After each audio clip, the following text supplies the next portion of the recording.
All right, we're going to go ahead and get started. We're a little bit behind, so we'll probably just go through to 12 o'clock, if that's okay with everybody here.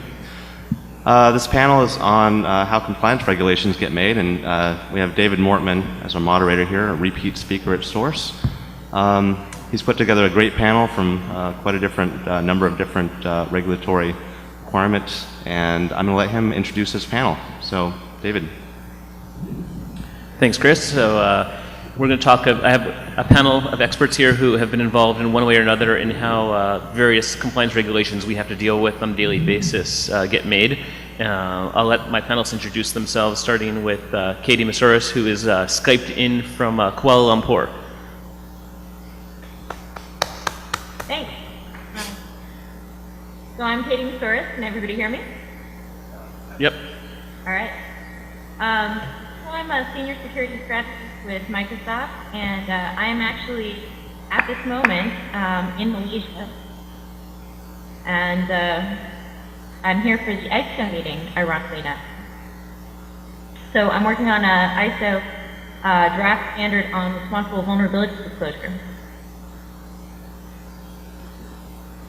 Thank you, Katie. Jack? Hi, I'm Jack Daniel, and I shouldn't be a compliance guy, but compliance is what rained on our parade so much that I am.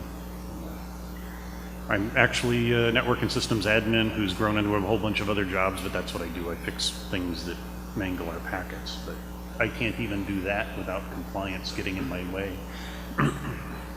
And which compliance framework are you going to talk about? MAS 201 CMR 17 particularly. It was an interesting introduction that I got dragged into that. Cool, thanks. Mike? My name is Mike Don. I've been involved in the payment card industry for about 7 or 8 years now. Did a lot of training and education. If you've met a QSA, I've probably trained them, and also trained about 10,000 different merchants, service providers, acquirers for a large payment brand. And my name is Dave Lewis. I am the Information Security Officer for a critical infrastructure company in Ontario, Canada. And I've actually been working in and around the power system industry now for roughly about 8 years. Cool, thanks. And I actually have nothing to do with any compliance regulation except for having to implement it at various companies. And it's been tough, so I thought it'd be kind of interesting to get people's perspective on how this stuff happens and the realities versus the perception.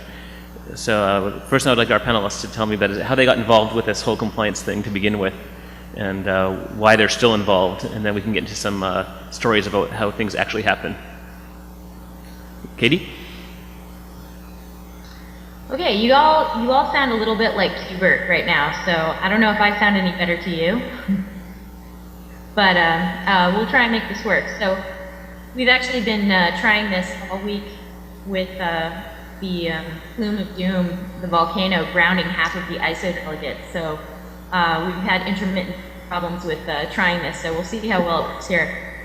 Essentially, how I got roped into doing this ISO thing was because I was a subject matter expert on vulnerability disclosure, and when we heard that there was going to be a draft international standard on it, first thing we thought was, why?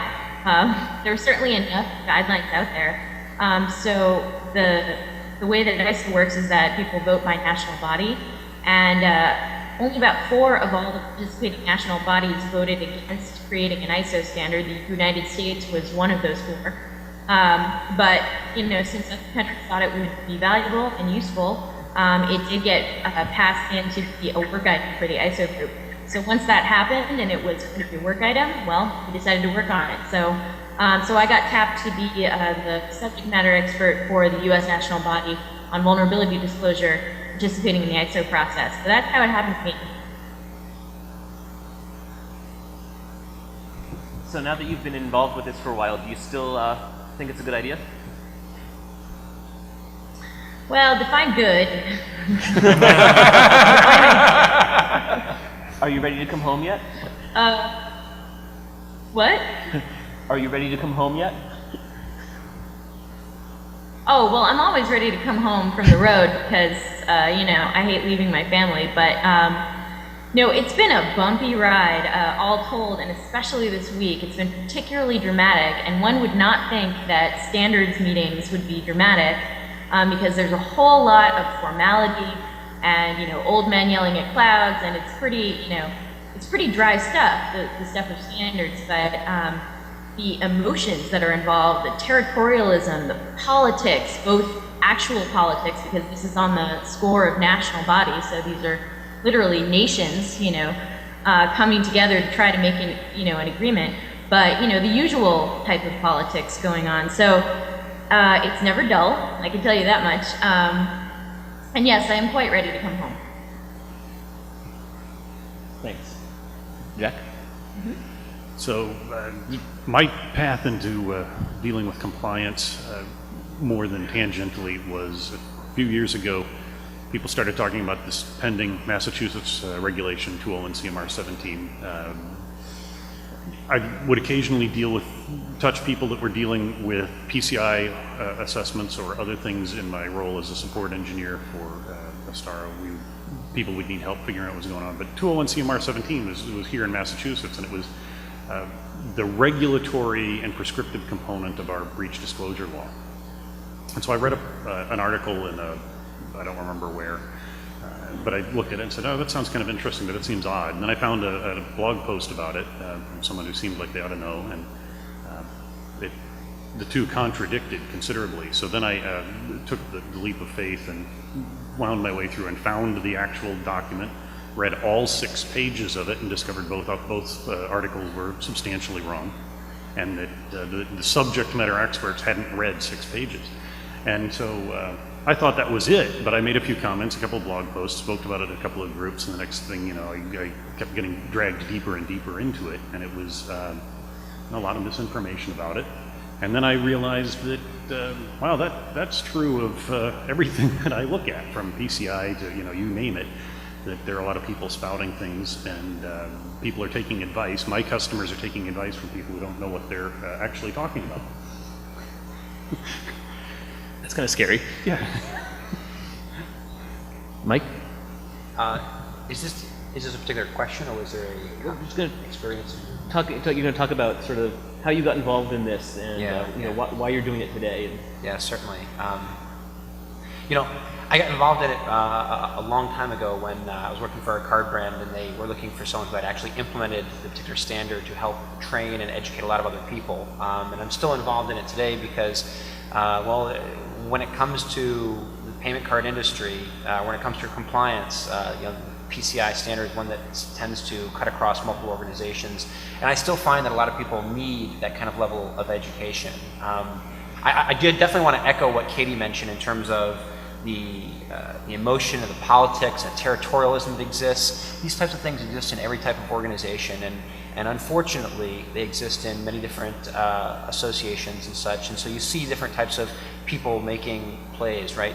Not necessarily within the group itself, but specifically, you know, people that say, I've got certain feedback, I want it changed a certain way, right? Everyone has their own way they want things changed. Actually, Josh Corman, one of the people in the audience, he asked a question which made me start to think is, what are the top 3 things that you would think of to really improve the regulatory space? I think those 3 things really are, number 1 is education. I found so often, and still participating in it today, I find that people choose inaction over action when they don't know specifically what to do or what is meant by a particular item. So education is super key. The second thing I think is flexibility of controls, right? Regardless of what the controls are, we see that we know that there are different influences in them, right? And so of course we need different types of flexibility controls. We need these controls to be able to apply to multiple different types of organizations. So they have to be maintained flexible. And the third thing that we really need is transparency and increased threat data so we can do better risk modeling. I mean, ultimately at the end of the day, these controls are going to evolve and change, and we're hoping that they're going to evolve and change based on the emerging threat and attack patterns that we're seeing in the industry, right? Specific to each industry. And one of the things I find interesting as well, and I'll shut up, is that the threats and risks that exist today right, are very specific to an industry. So power and energy, very different from payment card industry, right? Very different from personal data protection and things like that. And I think that that's something that we have to stay aware of when we're looking at all these different types of data and when we're arguing amongst ourselves. So definitely, I would say those three things is that education, flexibility controls, and then the more data for risk modeling are key to kind of pushing these types of things forward. And as for me, how I got involved with the power system space was I was working for a defense contractor in the DC area in late 2001, and I finally decided I think it was time to go back home again. And I took this job with this company that I didn't really know a whole lot about, and I realized very quickly that the power industry, especially in this particular outfit that I was with at the time, was roughly 10 years behind the rest of, well, every other industry with regards to any sort of computer security. And the challenges that presented were such that I couldn't walk away from it because I'm a glutton for punishment. And there was so much to do that I never had a chance to get bored.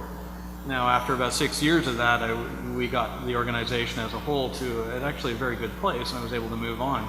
And the organization I'm with now is such that it requires the same sort of care and feeding that the previous organization that I was at needed. And with respect to NERC CIP, well, NERC was founded in 1968 as a non-profit, and all of the regulations that they put forward were all strictly voluntary adherence. And with the Energy Act in 2005, those became mandatory. So now there's this big rush on to actually get up to compliance, and you see all the vendors sending out all the various pieces saying, our widget will help protect you against X. So it again presents a landscape that is such that it keeps me fully engaged and frustrated. Cool. So, Katie, can you hear me? I can hear you. Everybody else sounds like a drowning robot. Actually, everyone else is the cast of the parents on the cast of Peanuts.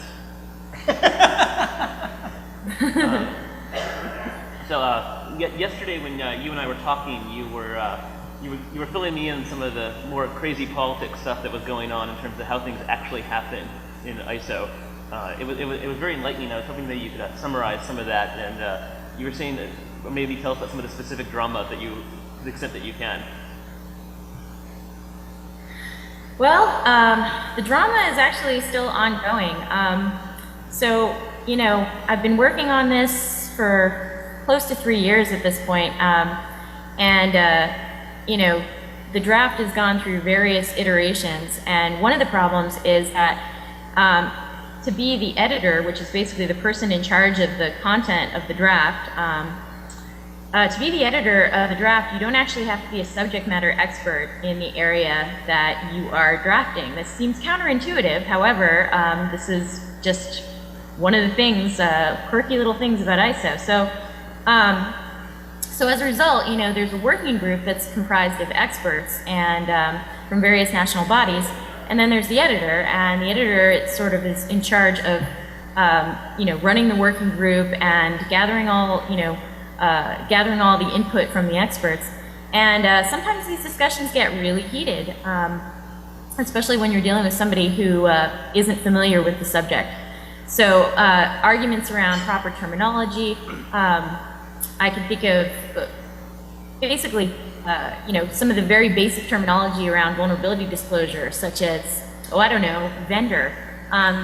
The ISO people tend to try and make up their own terms, or not really make them up, but replace terms with ISO terms. And so there was this big argument about replacing vendor with supplier, even though supplier isn't actually accurate for the purpose that we're using it for in some people's minds who only know ISO stuff. They can't really see that. All they see is that in ISO land, vendor is a subset of supplier, and per ISO rules, you're supposed to use, you know, the master term, and you can't use the subset term, and all of this stuff. So we get into, you know, quite heated arguments. And then we also get into heated arguments about scope. And it was during one of these particular arguments that I ended up, you know, getting pretty hot around the collar and decided that it would be best if I just recused myself from that editing session before I started throwing water bottles at people. So I closed up my laptop and I walked out. And this was 2 days ago. So I walked out for a few hours, and then I came back, and did, my formal proper ISO thing of reporting on what U.S. national body felt was the status and the progress of the draft and all of these things, and there are liaison statements and all kinds of, weird ISO lingo and processes. But, it got pretty crazy. Further, I mean, you argue for hours and hours, you kind of very trick down, you go in these logical, crazy circles, and then at the end of the day, you take each other aside and you make little backroom deals, like, well, okay, if you give me this, then I'll give you that, or you give me this, and I'll give you that, and it's just completely, at the end of the day, it's about playing by the rules to your advantage, playing the game, and making your deals and your alliances. So that's kind of how it works, and we wonder why these things come out and they look like they do. Thanks. So, Mike, you were saying, we were talking the other week, and you were telling me that, like with PCI, there's very heavily vendor influence in terms of what gets put in place, what doesn't get put in place, and can you tell us a little more about that? Because that was rather startling to me. Yeah, I'll try to stay as sanitized as possible with this conversation. I mean, the standard itself is not really heavily vendor participated, right? But what the industry is constantly looking for is for clarification in different areas. And so what happened is they formed special interest groups or special working groups, basically, to provide further clarification in certain areas. So we have them around, the council has them around wireless, scoping, segmentation, virtualization, all these different types of things. And what better, if I was thinking of forming a group like this, what better groups to pull from than those that are actively working in the industry? And so you get vendors from a whole swath of the industry, right? And I'm sure that Katie probably experiences this as well. She's participating, on a working group as well. The difficulty, of course, is the conversations that happen internally to those groups, right? And these types of things in terms of taxonomy or terminology differences, these are happening all the time. And I actually think that what it comes down to is if you are going to engage vendors in the community, it's important you engage as many as possible so that one doesn't have a type of dominant interest over the other. And then beyond that, it's difficult because, again, the whole panel is too many cooks in the kitchen. So I see many times these special interest groups have quite literally too many cooks in the kitchen trying to define the word "the" or define the word, whatever it might be. And it becomes difficult.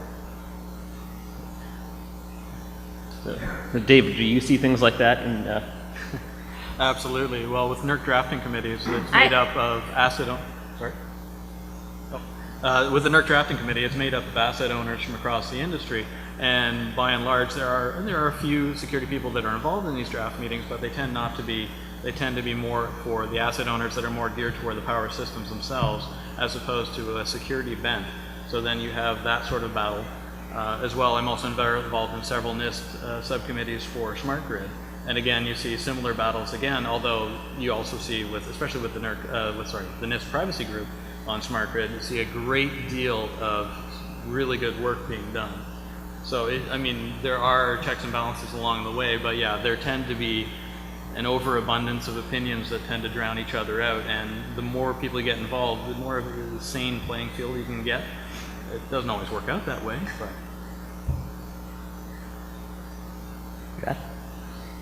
Yeah, one of the things that was not really startling but depressing to me about 201, and as there's shown it carries throughout, was the narrow scope of people who are actually engaged in shaping the evolution of it. It evolved over a year and a half, 2 years after the first public draft came out, and I tend to be fairly cynical, but every now and then I get idealistic about crazy things like democracy and government.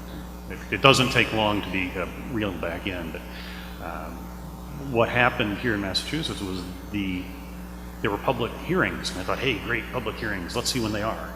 For reference, the public hearings were all held downtown Boston, weekday late mornings, so the only people who could actually engage in the conversation were, by and large, people who had a financial interest in it ongoing. So if you had a credit card reissued because of TJX or Heartland or somebody, you aren't going to take a full day off of work and spend a day in Boston and pay $30 to park for a couple hours.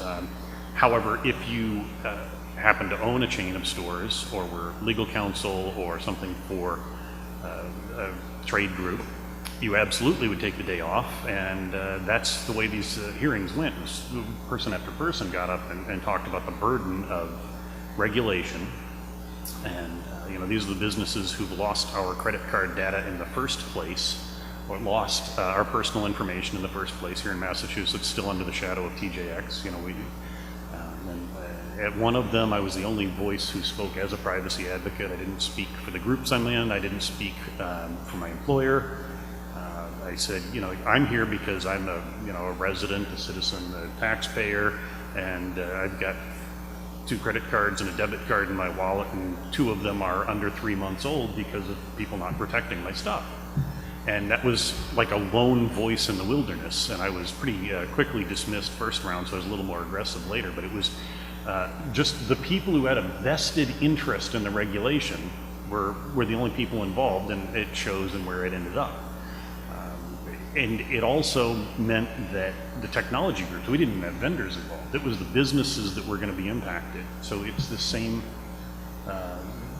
narrow scope of people steering it, and that wasn't necessarily the plan, but that's just the way it worked. I just have another quick story as well. I think it's interesting when we look at the different standards that exist. I taught a lot of classes on the PCI standard, and invariably the class would always be split. Tastes great, less filling, right?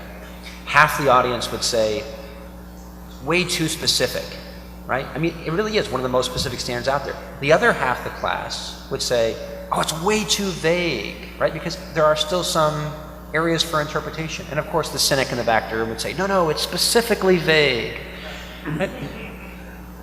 But I think it goes to show that regardless of how specific or vague or whatever it is, or non-specific or generalist, right, a particular standard may be, we're constantly looking for more information and more education around it, right? And so around any particular standard, you're going to see groups working to generate more information, more content, to see how these types of things evolve. And one of the requirements that was added to the PCI standard around web application firewalls, someone can stand up and say, oh, well, that was obviously put in there by a vendor, but it wasn't, right? It was put in there because you look at the statistics, and half or more than half of the data breaches, right? Not the number of cards that are stolen, but just the data breaches alone in the US and the UK were coming from SQL injection cross-site scripting, right? And so, to meet that particular need in the industry, the standard will change. And I think that everyone can participate in those types of changes in standards, right? It's not a select few. It's just that those that stand up and invest the time are the ones that ultimately end up participating. I don't think you can hear that, Katie, due to the Charlie Brown filter I have in place for you. But Mike was talking about the sort of ongoing battle in PCI between being too specific versus too general. And I was curious if you were running into similar issues out there in Malaysia. Absolutely. There are issues of scope, there are issues of specificity, there are issues of subject matter expertise. I mean, you name it, and there's an issue with it. It's pretty much like you're writing a document by committee, which is always difficult, but you're not even, sort of writing it and passing a draft around with track changes turned on, or something sensible like that. You're going through this really archaic process, and it's, it's a Franken document is what is going on right now. So there's a lot of argument because it's supposed to be an international standard, and as such, there should be some way to comply with the standard. However, there's all these arguments about what it is that's appropriate to make mandatory, so there can be parts of the document that are considered informative, and in which case they're just a guideline, and there can be parts that are considered normative, which is, something that you actually need to comply with and match pretty much to the letter. So there's all kinds of arguments about what fits in those categories and what's appropriate and what's not. And again, you're dealing with a lot of people who are experts in ISO, which is experts in drafting these standards. They're dealing, we're dealing with those people plus the actual subject matter experts, and we're fighting over all kinds of things. So it's pretty crazy. So is dealing with the ISO experts sort of like dealing with auditors, where you have to sort of have a cordial yet slightly combative relationship? Well, sometimes it gets, sometimes it's passive aggressive, sometimes it's aggressive aggressive. Frankly, I prefer aggressive aggressive. It's forward and it doesn't waste anyone's time. But it's it's kind of like you're on the football field and you're pretty much gunning at each other at top speed, and then everybody takes a break and goes out and has coffee and talks about their kids. It's just a totally weird place where you can be tensely arguing with each other and in these veiled and politically correct ways, calling each other an idiot, and then you go out and you have a little coffee and then you get back in and get right back into the fray. So it's pretty grueling. Sounds like it. Right? I think one of the things that Katie brought up is really interesting, which is the globalization of certain standards, right? So the ANSI standards obviously have to, you get people from around the world, and I think that the PCI standard was slightly affected by that as well, in that adoption in Europe and then the Asia Pacific region was slower for a variety of reasons. Many of them, number of data breaches or the banking structure that existed there, but also because many people thought, oh, this is a US standard, right? How does it, how could it possibly apply to us? They're telling us that we need to have video cameras that are retaining, retaining data from data centers for X period of time. That violates our laws. I was talking to a gentleman from Luxembourg who was just horribly offended that we would ever consider, that we're somehow ignoring the banking regulations of Luxembourg and such, right? And he said, well, we'll never adopt this standard. So I think that the adoption of standards is also an interesting thing, especially considering, right, there's a timeline to generate the standard, and there's also a timeline for it to be adopted by the industry. I mean, the day it goes into effect, it's certainly not adopted widely. No. And also to pick up on something Katie was saying earlier too, the battle over language with these type of documents really can be somewhat annoying to the point where in an earlier rev of NERC CIP, they had a phrase in there saying, where technically feasible, which rapidly became a get out of jail free card to the point where FERC actually had to rule on it and say, no, you got to rip that language out of there. And as a result, like a year ago, the CISO for NERC came out and said 23% of the asset owners are reporting they have critical cyber assets. And only 23. The penalty structure, which hasn't come into effect yet, but will, is $1 million a day per violation.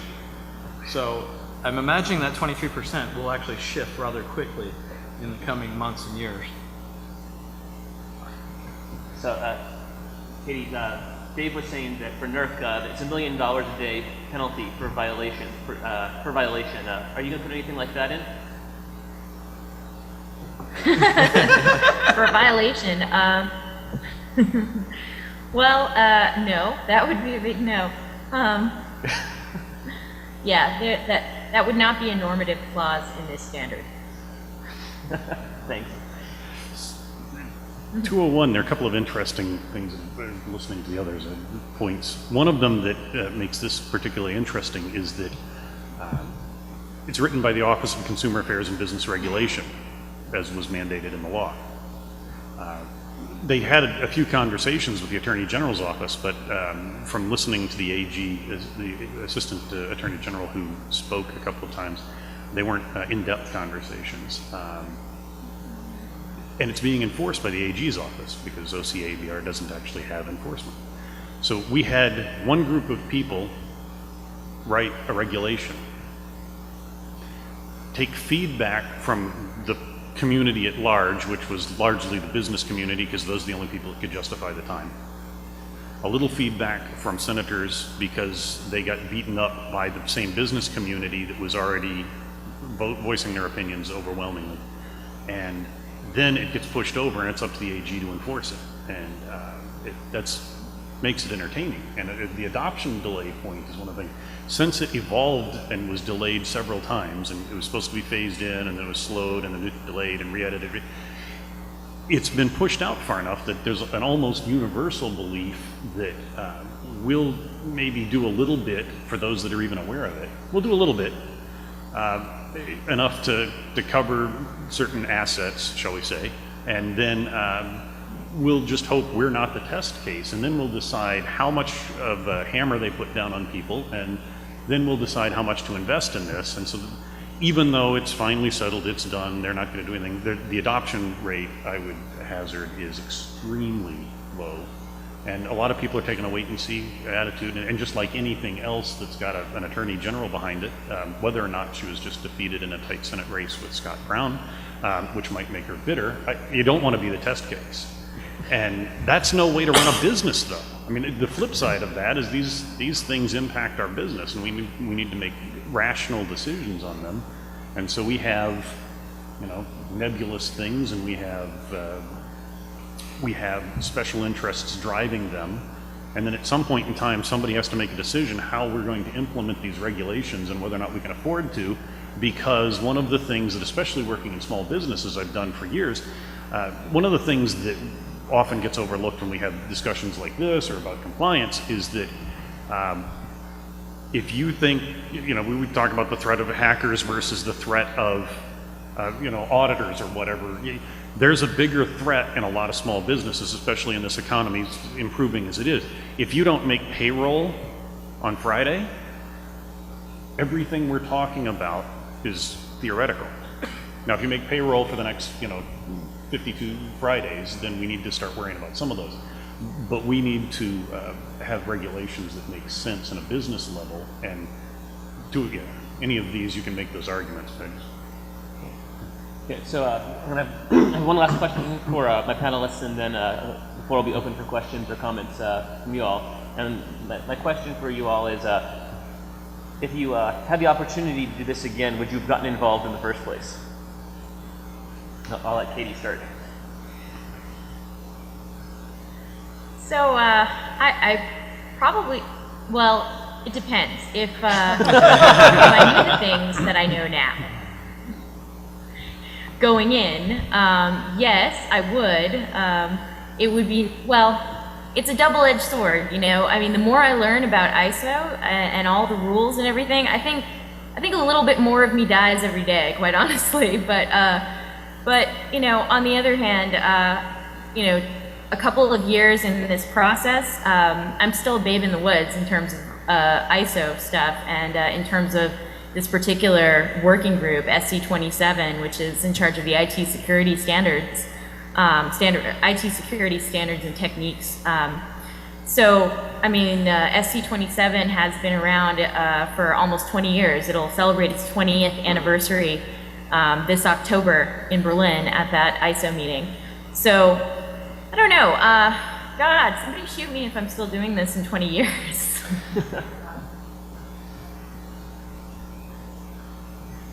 Yeah, I would have, and actually I wish I had gotten involved earlier in the process of this one, because I think that although they didn't just blindly listen to me as I had requested, I did have some impact on the way some things were written in supporting documents, and I think that if I jumped in earlier, I might have had a more constructive impact, and not myself personally, but if I had been involved earlier, I might have been able to rally more support from those of us in the security and privacy community, and have a more significant impact, and have been less appalled at the sausage making of politics. So I wouldn't have done it for the fun, but I absolutely am glad I did and would do it again. I would totally do it for the lulz.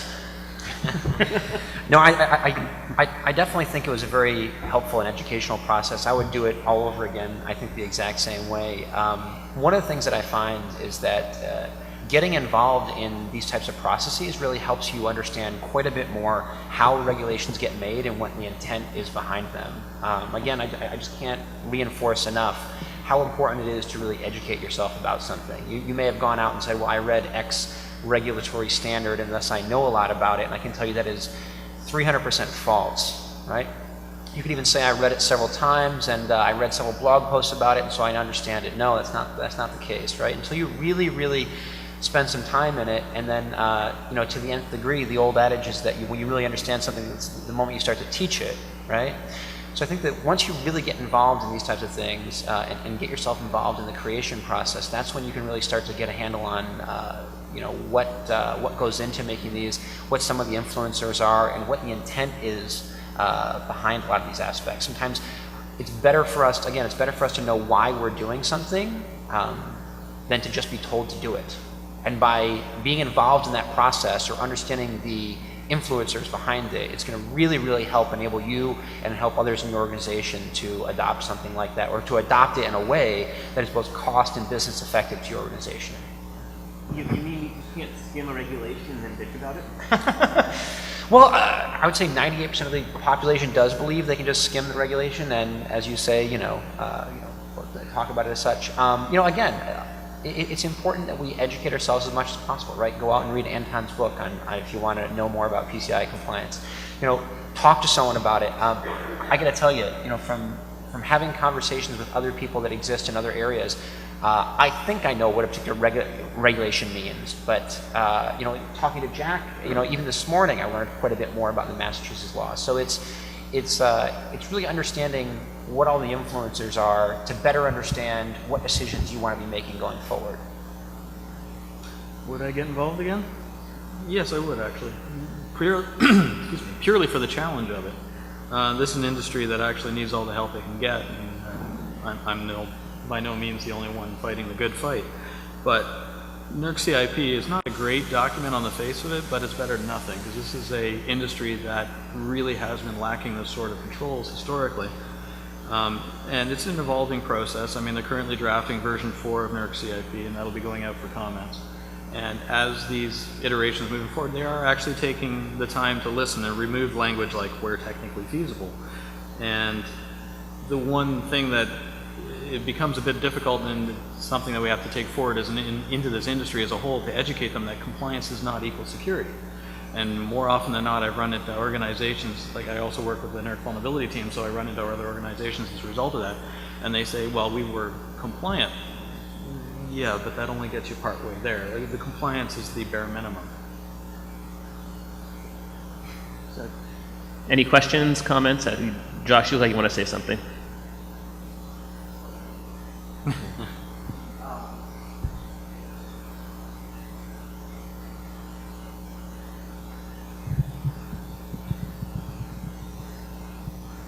Trying to prioritize. So Mike, you had a good point. You said education, right, was point number 1. Number 2 is flexibility controls, and that's something I think there's a lot of room for discussion about. I think some of these, to your point, just to tweak what you said though, people who complain that it tastes great, less filling, right? It's too specific, it's not specific enough. They're kind of both right. It's a complex problem space. So when it's very, very specific, it's very, very brittle. And with very slow change windows, and very little change in each of the slow change windows for these various compliance programs, not just PCI, you got to make those changes count, right? So specificity comes with brittleness, and vagueness comes with too much interpretation and wiggle room, right? So it is a really complex problem, which is one of the reasons I think a lot of us question which types of things can be regulated. And I'm not sure if Katie can hear me, but your point about some of these things are you must do, and some of these things are more informative. I think we should try to bifurcate those more intelligently, so we're not codifying. If you look at the controls, most of these controls are our oldest defenses against our most advanced and modern adversaries, and that fundamental mismatch concerns me. So I guess it's a common word of question, but the question of the panel is, what's an optimal rate of change? How often should these standards change? Because there are big trade-offs for changing too quickly or not changing quickly enough. So I don't think you probably can hear that, Katie. The question is, what's the appropriate rate of change in the standards to balance out the need to keep up to date with the industry versus changing too fast for people to keep up? So with ISO in particular, this was just explained to me in excruciating detail earlier this afternoon. ISO and two other standards bodies that are I guess, allowed to make international standards. So it's ISO, IEC, and ITU. The reason why they take so long is not because of them intrinsically. It's because of the World Trade Organization and fair trade. Basically, there has to be these long review periods because it's a fair trade type of thing, or it can't impede trade between nations. So they have to be given time to translate and understand all of these draft standards as they're coming through. So that was explained to me in mind-crushing detail earlier today. So I just summarized it for you, but that's one of the reasons why these things take so long to produce. It's deliberate, and it is because the World Trade Organization requires it. So that's, I guess, half the answer to that question, why it takes so long. The other half is obviously that has, very obvious drawbacks, in terms of keeping up with the industry. I think that that's why the ISO process essentially has the ability to produce revisions. And yes, those revisions will take equally as agonizing a time frame, but the theory is there's a trade-off between being able to not impede businesses by having unfair standards published too quickly that would discriminate against certain businesses in certain countries, and also keeping up with the technology. So that's a particular challenge, but there's a reason for it. Thanks. So, Mike, there's been a lot of criticism that PCI doesn't change fast enough. And I believe it was recently announced we're switching from a 2-year cycle to a 3-year cycle, and I'm really curious on what your thoughts on that are. Yeah, certainly. And I was about to bring that point up. It's very true. They are talking about moving to a 3-year cycle. I got to tell you, again, tastes great, less filling, right? On one hand, people are constantly yelling and saying, "Hey, what about virtualization? What about cloud computing? What about molecular brain computing? Whatever the next thing is, right? How can my brain now be PCI compliant? The standard, it doesn't evolve fast enough." Well, I talk to clients on a regular basis that if we go back to them every year and say, "Oh, the standard changed, you need to make this requirement. You need to make this change to your organization. Oh, the standard changed, you need to make this change to your organization." They are basically want to feed us the piranha that they keep around just for when we arrive every year, and it's very, very difficult. So, one of the things that we have in between is the fact that, first off, there are other special interest groups, or the standards working groups that are creating these different documentations, these additional information. Second off, I would say that historically, and we can see this across multiple regulatory issues, is the comply or explain. If you look at the EU Data Privacy Directive 95, which was adopted by most European countries as well as South Africa, it relies on this comply or explain, right? So it goes to where NERC, I'm learning, talks about, where technically feasible. Instead of saying we're technically feasible, we can say we're going to force it or explain why you can't do. And there's a report I was just working on this morning where they have multiple compensating controls in place to address their specific business environment. So I guess it's a long-winded way of saying, although the standard may not change as quickly, right, we still have that flexibility of controls to maintain us throughout that changing environment. Okay. Anton, did you have a question? Yeah, I got a question. So my question is to the whole panel. Not assuming, but we know that the intent of most of those regulations is to improve security. Do we even stand a chance of mandating somehow through an external force that people do a good job with security? Is this whole pursuit hopeless or not? So that's kind of the meta question, I guess. Anton wants to know if it's worth living or not, basically. Well, as I mentioned, I do have a family back home. No, really, can you repeat his question? His question was, do these regulations really stand any chance of mandating security, and will they actually ever work, or do we really stand a chance of them working? Well, I mean, you're already familiar with some of the work products of SC27. They are the grandparents of the 27000 series of standards. So you can draw your own conclusions about the effectiveness.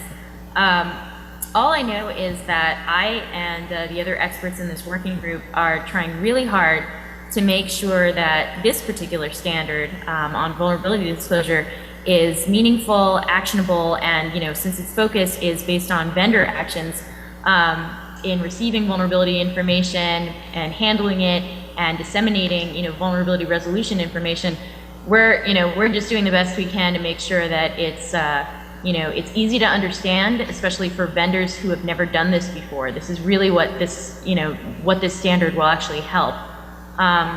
We're just fighting our way through the process as best we can.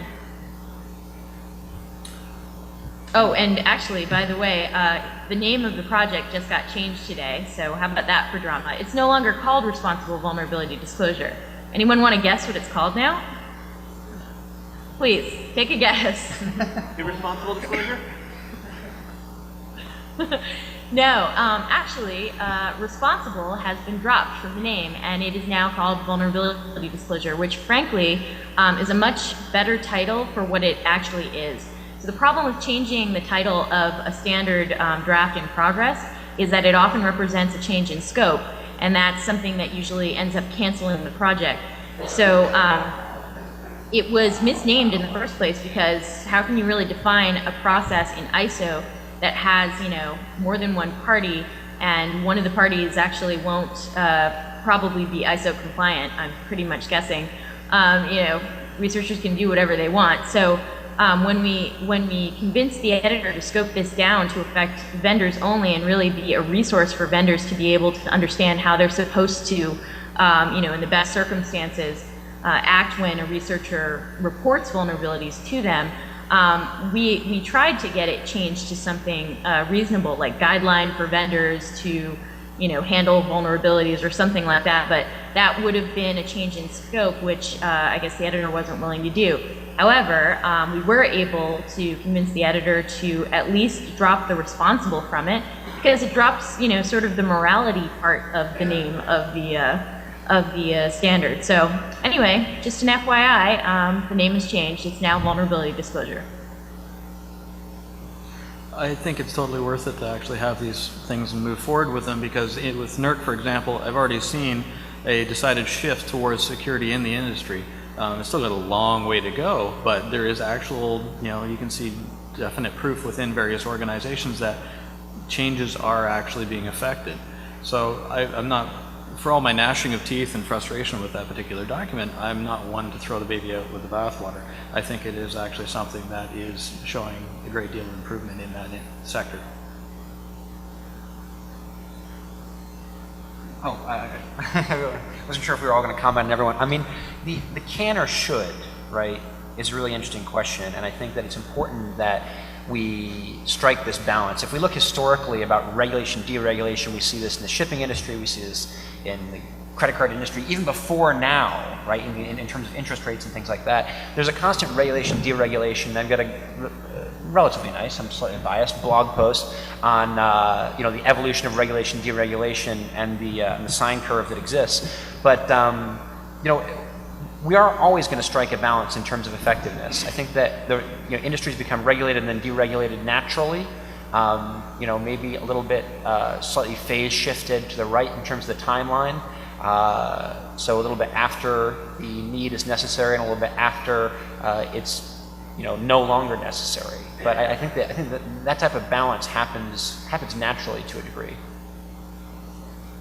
I do think the regulations, laws, and things can move us forward. I think they do improve. I wish the expectations and understanding of what a piece of paper or a pile of pieces of paper or bits on pixels on a screen can actually accomplish were scaled back to something appropriate. But there certainly are enough organizations that are not doing bare minimums and are pushed, to being less negligent. Not being naive here, but we're pushing people to be less negligent. There are people that are always going to try to do the right thing and push forward, and as long as they have the funds to do it, they're going to do it. And they're intellectually challenged by it and they push, but we've seen with regulations throughout history, you know, unless you mandate mill worker safety, we're killing 8-year-old girls in Lowell. We can push forward, but the problem I have is that we often think that we can solve a problem. You know, we can make it suck less, and we should never let ourselves think that sucking less is not a goal. I mean, but is that too subtle? If I could just add something really quick. You know, I just want to remind you that these standards change and evolve based on input from the community, right? So it's important that if you're interested in seeing the standard change, that you participate in that input to whatever degree it's important to your organization. So actually, I think we're out of time. Chris, are we out of time? Okay, I've gotten the sign. We're out of time. I want to summarize the last two points, which are it's not a bad goal to try to suck less, and also that these things evolve from input from the community, and so I encourage you all to participate more, and I'd like you to thank all of our panelists for being as involved as they have been, and encourage them to continue being involved. Thank you very much.